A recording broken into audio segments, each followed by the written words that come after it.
할렐루야. 여러분들을 예수님의 이름으로 축복합니다. 간절히 바라기는 성령으로 충만해서 악한 원수 마귀 계기를 물리치는 그러한 승리하는 삶이 되기를 축복합니다. 한 주간도 악한 마귀 계기를 물리치며 승리하신 여러분 축복합니다.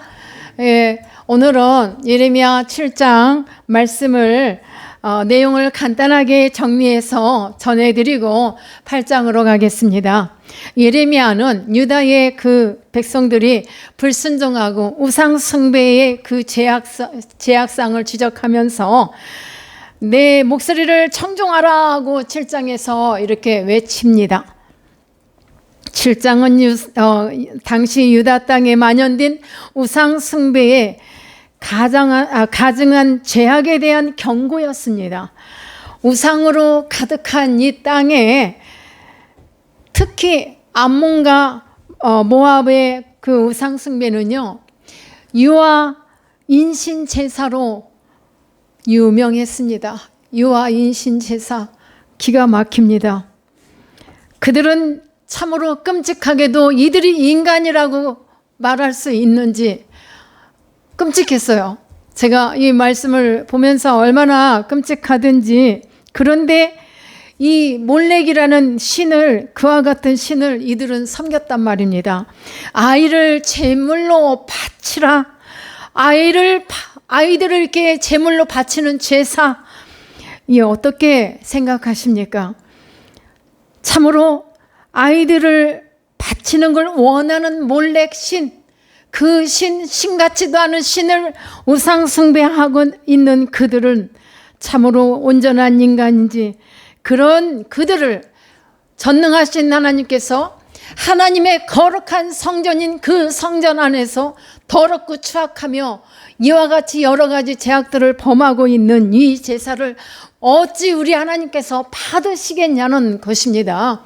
그와 같은 내용들을 지금 예레미야가 간절한 심정으로 선포를 했습니다.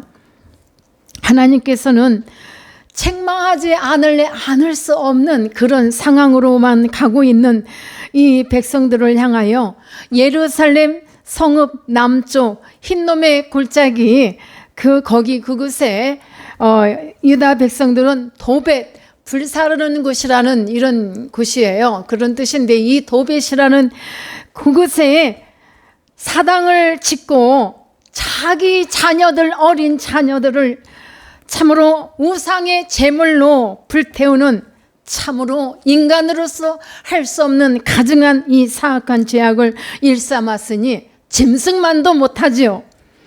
짐승도 자기 새끼는 얼마나 중하게 여기는데 짐승만도 못합니다. 그래서 앞으로 이곳은 그들의 시체로 온통 다 뒤덮여질 것이고, 이제는 그곳을 죽임의 골짜기가 될 것이다 라고 예언을 했습니다. 참으로 끔찍합니다. 이 하나님의 거룩한 성전에서 엉뚱하게 이렇게 살아가고 있는 이 유다 백성들은 몰렉이라는 이 우상을 섬겼던 이 악한 백성들, 유아들을 제물로 불태우는 등 만물의 영장으로 하나님의 지으심을 받은 백성들이지만 미신적인 그런 사상에 빠져 있었어요. 그래서 하늘의 별과 달과 갖가지 이렇게 하나님이 지으신 그런 피조물의 우상을 숭배하며 그와 같은 일들을 행했음을 저와 여러분은 항상 기억하고 나가야 될 줄 믿습니다. 그렇게 섬겼던 그들의 결말은 어땠을까요? 그들이 심은 대로, 우리나라 속담에도 콩 심은 데 콩 나고 팥 심은 데 팥 난다. 성경 말씀을 인용해서 이렇게 우리에게 조상들이 한 말 같아요. 사랑하는 여러분, 하나님을 향한 그 백성들에게는 신앙도 없었습니다. 하나님을 향한 요만의 일만의 일이라도 그 사랑이 없었습니다. 하나님에 대한 감사도 없고, 그들에게는 이미 신앙의 불이 다 꺼져버렸습니다. 그리고 그들은 하나님의 거룩한 성전 뜰만 밟고 다니는 자들이었어요. 성전 안에서도 자, 여러분, 주의 이름으로 주님을 찬양하고 하나님 앞에 산 제사를 드리러 이렇게 나오셨습니까? 그런데요, 그 성도들은, 그 악한 이 백성들은 그러한 성전에 나와서 하나님을 향한 찬양도 아닌, 하나님을 향한 그 산 제사도 아닌 우상을 숭배하며, 그들은 참으로 그야말로 성전들만 밟고 다니는 그들이었습니다. 그런데 이러한 모든 것들을 누가 보고 계신다고요? 하나님께서 보고 계시죠. 우리 하나님은요, 저와 여러분들의 심령을 꿰뚫고 계십니다. 하나님께서는 사람의 심령을 감찰하신다 하셨습니다. 여러분 믿습니까? 나의 심령을 매 순간마다 감찰하시는 하나님 앞에서 나는 과연 어떠한 신앙으로 나갈 것인가? 우린 분명히 이것을 항상 염두에 두고 나가야 될 줄 믿습니다. 우리 하나님, 심령을 감찰하시는 우리 하나님, 하나님을 향한 요만해 이 눈곱만한 이런 마음도 없이 우상을 향하여서 나가는 이들을 보고 계실 때 우리 아버지 하나님의 마음은 얼마나 아프셨을까? 얼마나 경노하셨을까? 자, 여러분, 7장에서 주는 교훈은 이렇습니다. 죄악의 씨앗을 뿌린 자는 또한 자신의 죄악의 열매를 자신이 거둔다는 것을 보여주었습니다. 악을 행하는 자들에게는 어떤 평안도 어떠한 자비도 없이 심판날에는 이곳저곳에서 흩어져 분토와 같이 될 것입니다. 악을 행하던 자들의 말로가 참으로 비참합니다. 죽임을 당하고도요, 매장도 되지 못해요. 그리고 짐승들의 밥이 될 것입니다. 말씀에서 기록을 했습니다. 이 같은 내용들을 우리가 반드시 기억하고 이제 8장으로 가겠습니다. 8장에서 보는 내용은 악과 거짓을 고집하며 회개를 거부하는 완악함을 지적하면서 예레미야는 심판을 지금 예언하고, 그 예언하는 예레미야의 심정이 슬퍼도다 했어요. 어린 자녀를 우상 몰렉에게 바쳐 불살하는 것도 부족해서 이젠 자기의 아내를 남에게, 타인에게 줘요. 8장 10절에서 12절 말씀입니다. 그런데 이들이 이와 같은 일을 행하고 있는데 여러분, 하나님 뭐라고 표현하세요? 조금도 부끄러움도 모르고 얼굴조차 붉어지지 않았다고 그랬습니다. 우리가 신앙생활을 함에 있어서 중요한 것이 있습니다. 여러분, 우리가 신앙생활할 때 뭐가 중요한 것 같습니까? 뭐가 중요할까? 여러분 생각나세요? 회개입니다. 회개할 마음을 갖는 것은 매우 중요합니다. 신앙의 삶을 위한 이 마음을 우리는 소유해야 합니다. 왜냐하면 신앙의 삶을 위해서 이 회개할 마음을 갖는다는 것은 기본 자세, 기본 자질입니다. 그래서 우리 성도들이 가는 여정이 바른 것인지 말씀을 통해 다시 한번 비추어 보면서 우리 각자가 점검해 봅시다. 성도가요, 하나님의 은혜를 알고 가는 것은, 이렇게 하나님의 은혜로 알고 가는 것은 성도들만이 갈 수 있는 길이고, 또 하나님의 축복 가운데 서 있을 수 있습니다. 하나님의 축복 가운데 나갈 수가 있습니다. 하나님께서는 가장 악한 죄로 무엇을 삼으시냐면 우상숭배예요. 우상숭배인데 하나님께서 그토록 사랑하시고 이들을 향해서 그렇게 빛된 길로, 그 복된 길로 이끌어 오셨지만 거꾸러진 이 백성들은 하나님이 어디 있는가, 거짓 선지자들이 외치는 그 소리에만 귀를 기울이며 나가다 보니까 이들은 지금 멸망의 길만 질주하고 있는 것입니다. 그래서 우리 하나님께서는요, 가장 악한 죄로 여기는 것이 무엇이라고요? 우상 숭배. 우상 숭배입니다. 우상을 섬기는 백성들의 죄악을 얼마나 무섭게 형벌을 내리실 것인지 우리 함께 봅시다. 예레미야는 하나님의 심판을 초래할 수밖에 없는 유다의 죄악상을 지적하면서 다가올 심판의 무서운 광경을 선포합니다.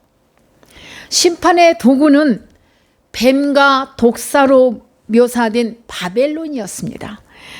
참으로 바벨론의 칼날은 무자비하여 유다의 주민을 남녀노소 가릴 것 없이 모조리 사로잡고 바벨론 군대의 말발굽은 유다 전역을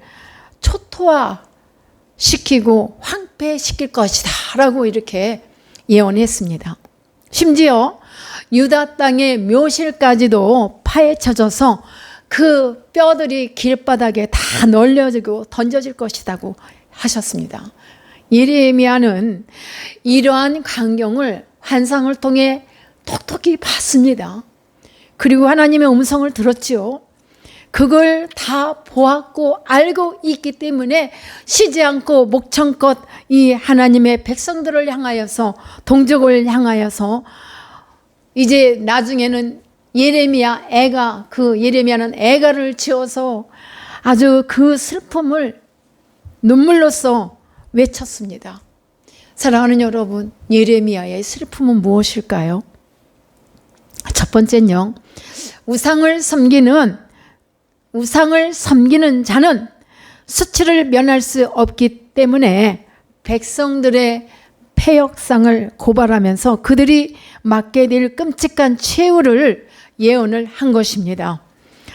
그가 이제 우상을 섬기는 자는 수치를 면하는 데 있어서 두 가지로 예언을 했는데, 첫 번째는 유다가 적국의 침공을 받아 그 무덤까지 훼손될 것이다라고 했습니다.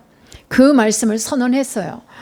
무덤을 파헤쳐 더럽히는 일은 그 당시에 정복한 나라가 정복당한 나라에게 수모와 멸시를 가하는 보편적인 그런 행동이었어요. 무슨 뜻으로 이렇게 했냐면, 죽은 자를 모독하는 일이고 지하 세계에서마저도 평안히 안식할 수 없도록 한다는 그런 의미에서 실시를 했습니다. 두 번째는요, 바벨론으로 포로로 되어간 남은 자들이 그 당하는 고통을 참을 수 없어 차라리 얼마나 이것이 고통스러운지 죽는 것이 행복하다라고 표현을 하는데요. 죽는 것을 더욱 행복하게 생각하게 될 것이다 라고 예레미야가 이렇게 두 가지로 나눠서 우상 숭배하고 있는 자들에게 선포를 했습니다. 사랑하는 여러분, 하나님을 온전하게 신앙하지 않는, 하나님을 사랑하지도 않는 이런 죄가 얼마나 큰 죄악과 재앙을 맞게 될 것인지를 말씀해 주고 계십니다. 다음 주 중에 우리가 추석절을 맞이합니다. 이 추석 절기에 진정으로 나는, 저와 여러분은 과연 하나님을 향한 사랑이 얼마나 있는지, 이 감사를 얼마나 갖고 있는지 우리 각자 자신에게 직접 물어보고 온전히 하나님만 신앙하고 있는지를, 내가 과연 절대로 우상의 근처에도 가고 있지 않은지를 우리 한번 하나님만을 최우선시로 하고 섬기고 있는지 우리 같이 묵상하며 이렇게 우리 마음을 감찰하며 나가기를 바랍니다. 왜 이런 말씀을 드리냐면, 분명히 하나님을 수십 년 동안 믿는데 이렇게 양다리를 걸치고 있는 성도들을 많이 봤어요. 분명히 하나님을 믿고 권사가 되었고 집사가 되었는데도 불구하고 이렇게 보면은 하나님 반 우상 숭배 반이야. 이거 무익한 건 줄 아시죠? 그래서 이와 같이 한번 감찰해 보라고 말씀을 드렸습니다. 그 다음에 그게 두 번째로, 회개치 않는 자는 형벌을 면치 못한다. 8장 4절에서 7절 또한 13절에서 17절에 있는 내용들인데요. 우리가 살다 보면 잘 살았던 잘 못 살았던 간에 넘어질 때가 있습니다. 한 번도 넘어지지 않았습니까? 그런데 넘어졌다 할지라도 오뚜기처럼 7.8개 해야죠. 예, 7번 넘어져 8번 일어나야죠. 힘을 냅시다. 여기서 어떻게 해야겠습니까? 일어서야 된다겠죠. 넘어진 상태에서 그대로 있으면 나는 멸망할 수밖에 없어요. 그런데요, 유다 백성은 범죄로 인해서 철저하게 넘어진 상태입니다. 지금 이 상태가. 그런데 그 자리에서 도대체 헤어나려고를 안 해요. 일어날 생각조차도 하지 않습니다. 이들은 지금 분명 하나님의 집을 떠났어요. 하나님의 품을 떠났습니다. 그리고 온갖 죄를 다 짓고 살면서 도대체가 깨달을 생각도 돌아올 생각도 없이 살아가고 있습니다. 하나님을 완전 망각한 채라고 봅니다. 이들은 지금 하나님의 집을 떠나 온갖 죄를 지면서 궁극적으로는요, 손해를 이미 지금 보고 있음에도 불구하고 거짓된 생활을 끝끝내 고집했습니다. 그리고 회개할 기회도 수없이 많이 주었지만 회개할 기회를 놓쳐버리고 말았습니다. 그래서 지금 이때는 진정으로 이제 하나님의 징계를, 하나님이 징계하시려고 매를 들면 그 매는 너무 무섭습니다. 우리가 잘못해갖고 매를 한 대 맞으면 따끔할 그 정도이지만 하나님의 징계를 이제는 받을 때가 돌아온 거예요.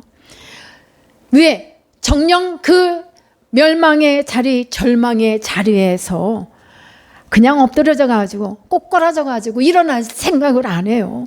그대로 멸망을 당할 것을 앞당기고만 살아가고 있습니다. 그렇게 고집부리면서 어리석게도 생명과 평안의 복의 근원이 되시는 우리 하나님, 그 품을 떠나 세상에 심취되어서 고통과 죽음을 자초하고 살아가니까 이 선지자 예레미야의 눈에 피눈물이 나는 겁니다. 외치는 자의 모습도 보실 것이고 아무리 외쳐도 듣지 않고 있는 이 유다 백성들을 우리 하나님은 보고 계십니다. 그 예레미야 선지자의 눈에서 피눈물이 쏟아지는 그 상황에서 참으로 16절에 보니까요, 이들은 마냥 거짓된 일을 일삼고 있는데 이 16절에 보면은 준마들이 나와요. 이 준마들은요, 잘 달리는 말들을 말하는 거예요.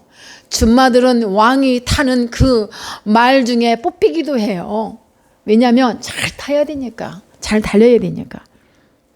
그런데 이 준마들이 우는 소리가 온 땅에 진동하며 그들이 이르러 이 땅과 그 소유와 성읍과 그 중에 주민을 삼켰도다라고 합니다. 잘 달리는 다 완전히 쓸어버려요. 왜냐? 그들은 고통과 죽음을 자초하면서 살아가며 선지자, 헤이 너는 왜 차라 하고서 듣지를 않았어요. 귓구멍을 틀어 막았다겠어요. 사랑하는 여러분, 거짓을 일삼고 살아가니 영영한 불행을 선택하는 것이죠. 회개할 기회도 놓쳐버렸으니 진멸을 당할 수밖에 없어요. 진멸 위에는 그들에게 줄 수 있는 게 하나님으로서는 더 이상 없었습니다. 기대할 수 없는 우매한 자의 그런 처신들을 우리 하나님께서 보고만 계시지 않는다는 것. 세 번째는요, 거짓을 따르는 자는 형벌을 면할 수가 없습니다. 8절에서 12절의 말씀인데요, 그들은요 스스로 어찌하는 줄 아십니까? 그들은 나는 지혜로운 자야, 그냥 지혜롭다고 자부를 해요. 하나님을 떠나 신 같지도 않은 우상을 숭배하는데 뭐가 지혜로운 거예요? 우리가 들어도 우습잖아요. 근데 그들은요 스스로 자신들이 지혜롭다고 자부하면서 오직 자신들만이 율법을 받고 율법을 해석한 자들이라고 자랑을 했습니다. 하지만 그 실상을 살펴보면 유다 백성들은 진리신 하나님의 법을 헛되고 거짓된 것으로 만들었고, 그 중에서 특별히 종교 지도자들이 더 악한 것은 하나님의 법과는 무관하게 자신들의 그 주장과 견해를 백성들에게 주입시켜 주었습니다. 백성들로 하여금 거짓된 사상에 심취되게끔 계속 주입을 시켜 주었습니다. 말씀에 있죠. 서기관들, 또 이 서기관들은 백성들을 상대로 거짓 붓을 휘둘렀다고 했어요. 제대로 된 말씀을 붓으로 써야 되는데 거짓 붓을 휘둘렀다. 선지자들은 거짓 입술을 벌려서 극심한 죄악 가운데서 죽어가는 백성들에게 오히려 괜찮다, 괜찮아, 평강하다, 평강해. 얼마나 하나님이 안심하셨을까. 가스로웠죠. 하나님이 어디 있고 하나님의 법이 어디 있습니까? 거짓으로 법을 조장해서 거짓된 교훈에 심취되어 거짓된 일상을 살아가며 악만을 행하고 있습니다.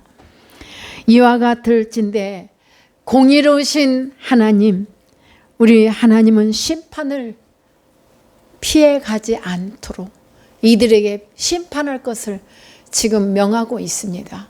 그런데 그때 그 시대의 그 모습이 오늘날 우리에게는 아무 상관없습니까? 무관합니까? 거짓된 말, 거짓된 법을 만들어 자기들이 만든 법이 최고인 양 하는 거 잘못된 것입니다.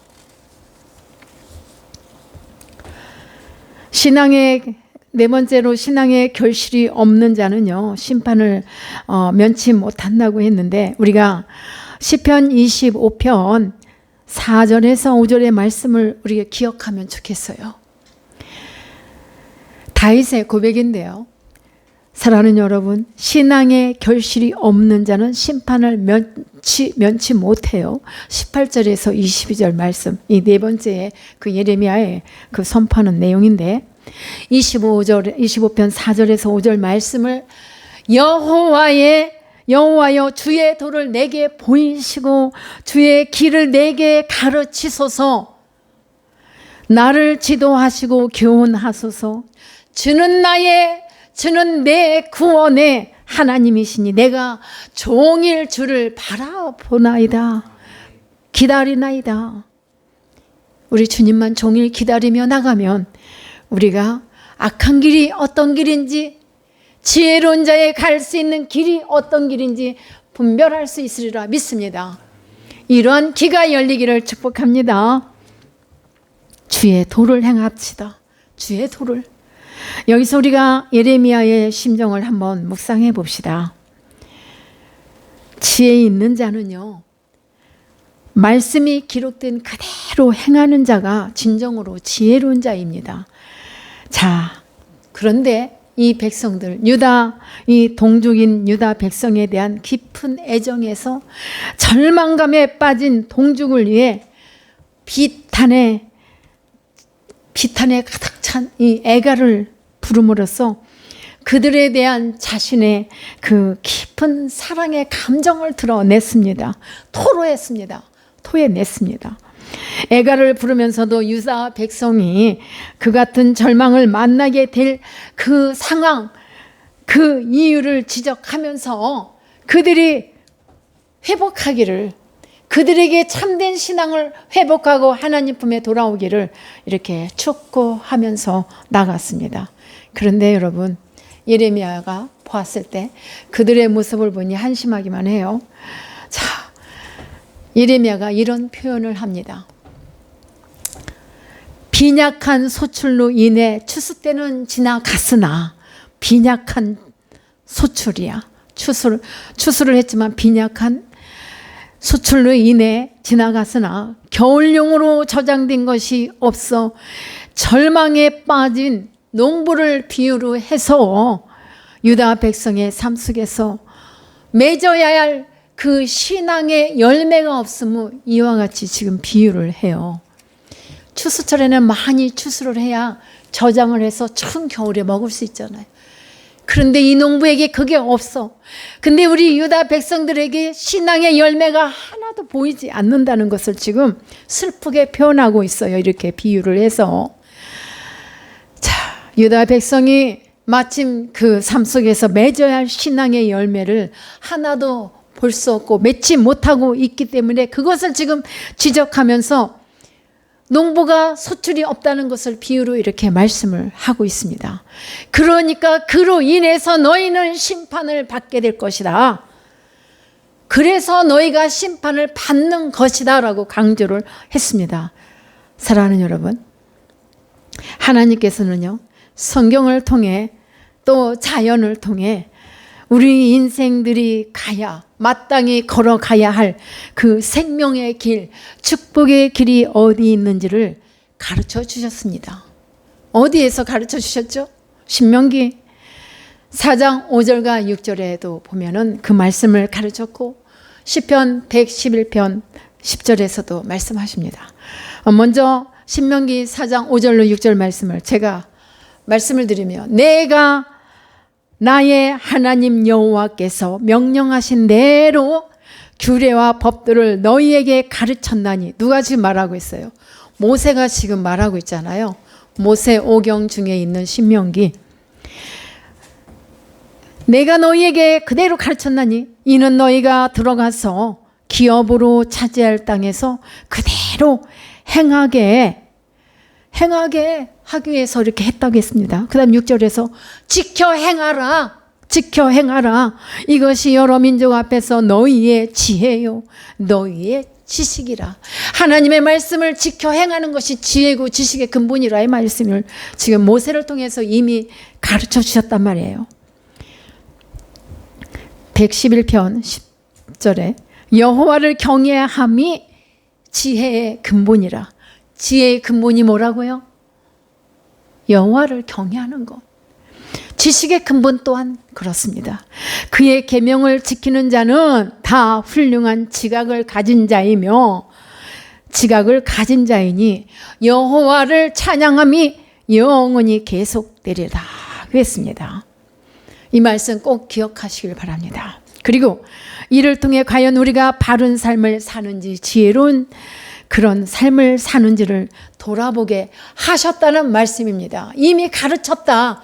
그런데 너희가 지금 말씀을 몰라서 못 들어서 가르침을 받지 못해서 막 사는 거야 하는 말씀이죠. 사랑하는 여러분, 우리가 살아가는 세상은 어둠의 영으로 덮여 있습니다. 미혹의 영들이 수없이 길마다 가는 곳마다 골목마다 숨어 있습니다. 그러한 영들이 하나님의 성도인 우리들까지도 지배하지 못해서, 다스리지 못해서 발악을 하고 두루 찾아다녀요. 배고픈 사자 보이는 게 있습니까? 그와 같은 심정으로 미혹의 영들, 어둠의 영들이 사람들이 가야 할 길, 살아야 할 삶이, 그 삶의 방식이, 그 방식을 향해서 가면 갈수록 가지 못하도록 넘어뜨리고 흐트러뜨리려고 어그러뜨려요. 그러기 위해서 우리 인간의 정신과 영혼을 매우 혼미케 하려고 찾아다니고 있습니다.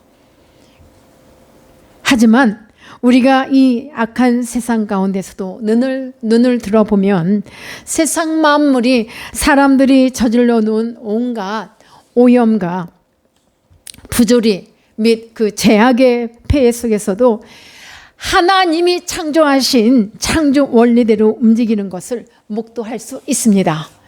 하나님이 창조하신 창조 원리대로 움직이는 것을 우리가 목도하며 또 우리에게 주신 성경 말씀을 있는 그대로 구원의 길로 이끄는 진리의 빛이 비춰지고 있음을 여러분들이 눈을 활짝 크게 뜨고 확인하시기를 바랍니다. 있는 그대로. 그러므로 여러분, 세상이 혼탁할수록, 사람들이 그릇 행할수록 자기 자신을 말씀 앞에 비춰보는 것입니다. 그 비춰보기 위해서 여러분 많은 노력을 아끼지 마시고 게을리 하지 말기를 부탁합니다. 우리는 그렇게 살아가야 돼요. 광대한 피조물 세계, 그 피조 세계 안에서 조화를 이루며 존재하는 그 자연 만물들을 보면서 하나님이 본래 우리에게 원하시는 삶이 어떤 것인지, 어디로 가며 무엇을 해야 할지를 돌아보면서 거기에 부합한 삶을 우리가 살아가기를 예수님의 이름으로 축복합니다. 마지막 결론의 말씀은 베드로전서 늘 강조하는 말씀 5장 8절과 9절, 계시록 2장과 5절의 말씀입니다. 근신하라, 깨어라, 너희 대적마귀가 우는 사자같이 두루다니며 삼킬 자를 찾나니. 이 말씀 암송하라고 했습니다. 그래야 우리가 세상 이길 수 있어요. 그 다음 계시록 2장 5절 말씀입니다. 그러므로 어디서 떨어졌는지를 생각하고, 내가 잘 가다가 어디서 떨어졌어요? 어디서 떨어졌어요? 떨어졌는지를 생각하고 회개하여 처음 행위를 가지라. 만일 그리하지 아니하고 회개하지 아니하면 내가 내게 가서 그 내 촛대를 그 자리에서 옮기리라. 아멘. 이 말씀 기억하면서 한 주간도 승리하시기를 축복합니다. 기도하시겠습니다.